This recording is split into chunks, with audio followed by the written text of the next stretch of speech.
laaj bu ci topp moom nee na lan mooy àttey góor gi nga xam ni dafa wax soxnaam ni ko fase naa la ñetti yoon ci benn kàddu, ba xam loolu dañuy jàpp ni benn fase la wala ñetti fase la.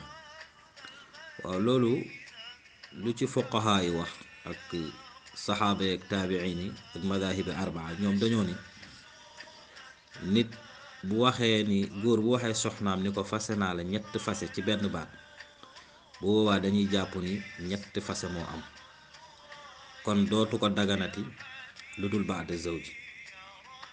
waaw waaye nag loolu na fuqahaa yi dañu wax ni bidaa la, maanaam nga wax benn fase nga ni ko fase naa la ñetti fase ci benn baat, loolu bidaa la, waaye du tee fase bi moom dafay tàbbi.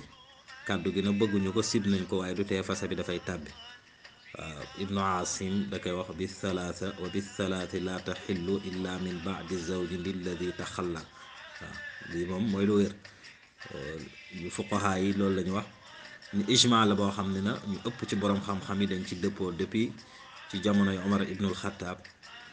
ku wuuteeg wax ji nag ci ngiiru Maalik dañuy jàpp ni sa wax moom daif la, maanaam sa wax moom amul doole daal, maanaam wax la boo xam ne daal dee si sukkandiku.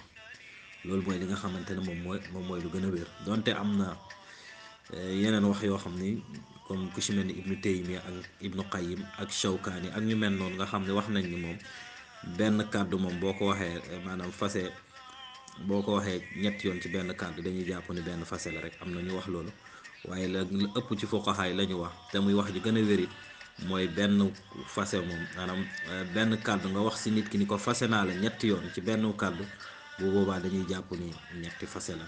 dootu la dagan lu dul kooku iddaam jeex na, beneen borom kër góor jël ko, mu sekk ak moom sekk bu wér, mu fase ko iddaam jeex mu soog laa mën a dagan nga jël ko.